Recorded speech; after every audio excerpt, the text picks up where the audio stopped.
Thank you so much. Oh, thank you.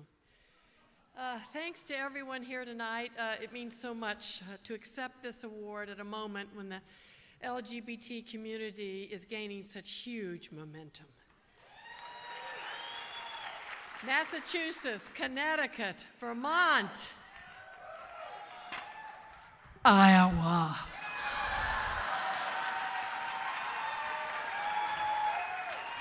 Iowa.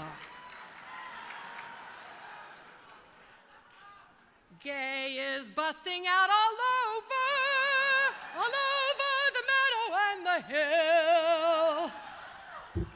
As I look out at you beautiful people, I am moved by your dedication and courage, and I am surrounded and encouraged by that.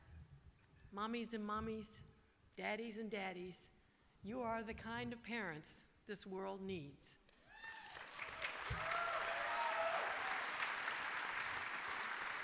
Because you will pass on to your children the true moral values of equal rights and real fulfillment and real freedom.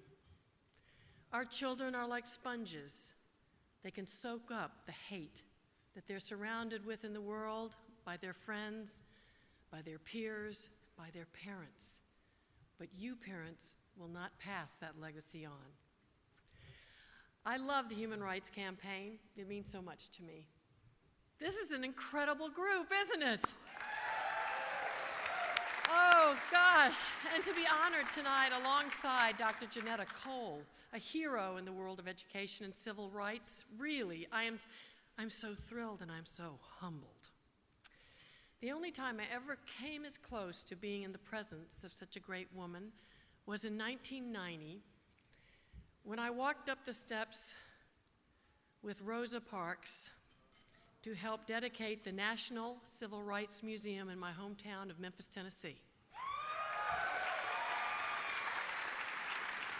And that was the day that I met John Andrews, and it is wonderful to see him again.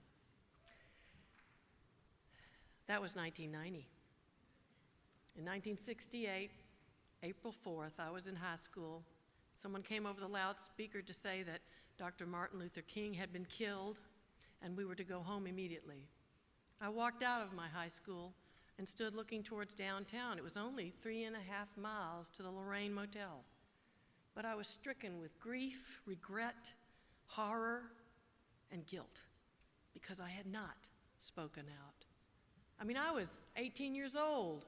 I could have, but I hadn't. And I would say that the seeds of my activism really began to grow then. I am a product of the segregated South. I remember going to the theater. I had just learned to read, and I could read the words whites only, but as a little kid, I didn't really know what it meant. I asked my dad, and he said, well, that means that only white people can come in through this door, and colored people come in over there where it says colored people.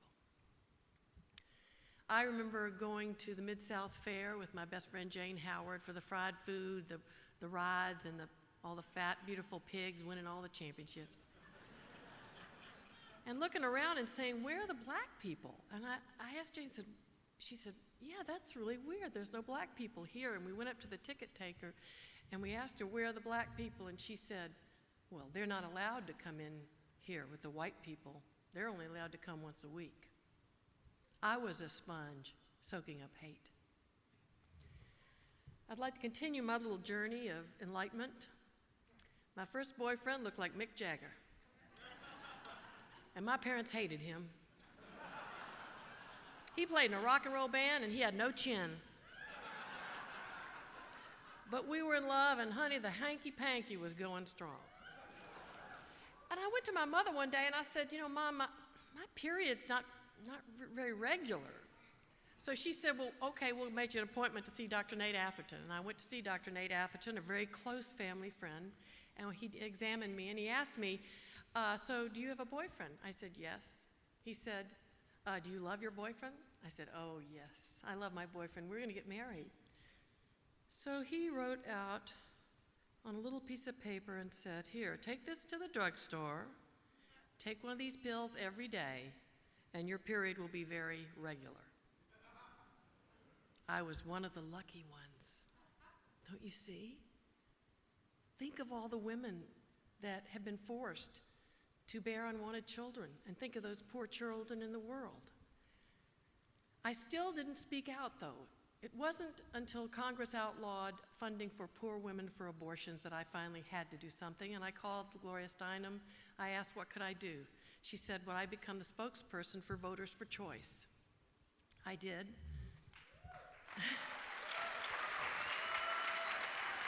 Thank you. I marched. I led the march in 1991 on Washington for the right of women to end an unwanted pregnancy. My family, my friends, my mentors, my teachers who are gay and lesbian, if I didn't have them, I would not be where I am today. I would not have accomplished what I have today. But my children would not be as educated and enlightened as they are if it weren't for you. If you are attacked, I am attacked.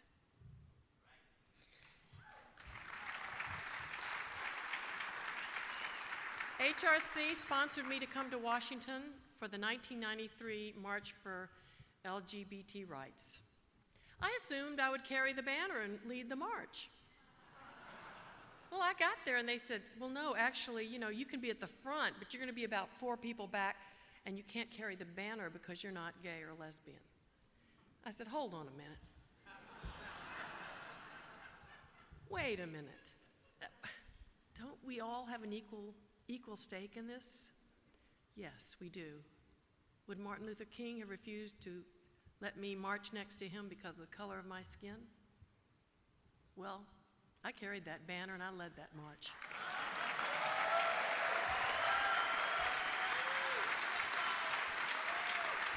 And I tell you, when we got to those crazy nutcase born-again Christians damning us to hell, I had 800,000 people behind me going, shame, shame, shame. Now let's talk about the L word.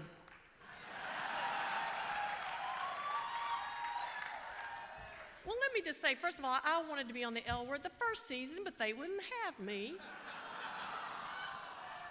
But they finally got around to offering me the 5th season, and I couldn't say yes fast enough.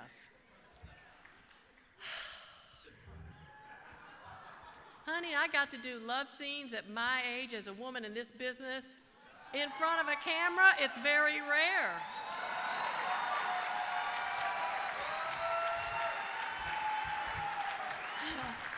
I remember Eileen Chaikin is the creator and producer of the L Word, and I was sitting in her office one day and we were talking about the love scene. I said, well, I'd kind of like to have a love scene with Shane. And she said, oh, everybody when they first come out wants to do it with Shane. But I have another idea. I think Leisha Haley. I went, I can dig that. I can definitely dig that. Whew. She hauled off in the middle of one of our love scenes and smacked me so hard in the butt, I thought I was going to die. Then I smacked her back. At the end of my first season on the L Word, right at the end, Jane Lynch. Jane Lynch and I were supposed to come up to Bet and Tina's house, knock on the door, and say, oh, we're going out on a date, and I'm so excited. And the script said that she was supposed to plan a big smacker on me. Well, I beat her to the punch. I planned a big smacker on her. And Jane said, you were a little rough with me, but I kind of liked it. My daughter Clementine Ford,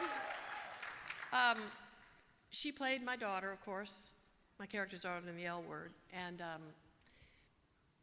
she approached me about, they wanted her to do a love scene. Of course, she got to do the love scene with Shane. And she was nervous about it, and they wanted her to do partial nudity, and she asked me what I thought, and I said, get those nude scenes over with while you're young. The night before we worked together, we were having dinner, and she said, Mom, I just hope I don't disappoint you. And I said, Clementine, I hope I don't disappoint you. And, but then we had this big anger scene and everything, and I'm looking at my daughter getting angry at me, and I'm going like, and between the scenes, and I go over and I say, Clementine, are you mad at me? She said, Mom, I'm acting. But you know, being a child and everything, it's different. So then when the day came to do the love scene with the nudity, Clementine was a nervous wreck.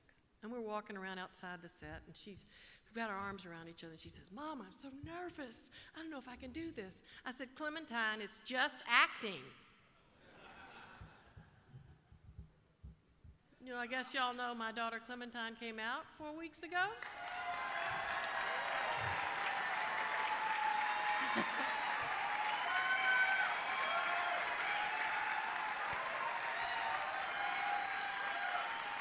I am so proud. I am so proud. And I couldn't be more proud and more happy. I also want you to know she is on The Young and Restless playing Mackenzie, so don't miss her. My two other children, the twins, Ariel and Zachariah, send your regards, their love, and your support, and their support. I know from personal experience that you have to reach someone's heart in order to change someone's mind. Because of the L word, I've had a chance to meet so many people, women in particular, who are just so grateful to see a lesbian-based drama on television with rich characters and full lives.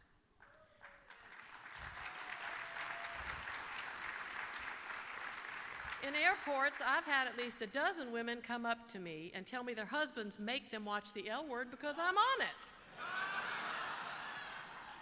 So I have met people for whom the L word was their only exposure to LGBT people, and they saw that these women were just human beings with feelings and vulnerabilities and strengths, and their minds opened just a little bit. That's the kind of work I want to spend my life doing. I'm finally out and part of the movement.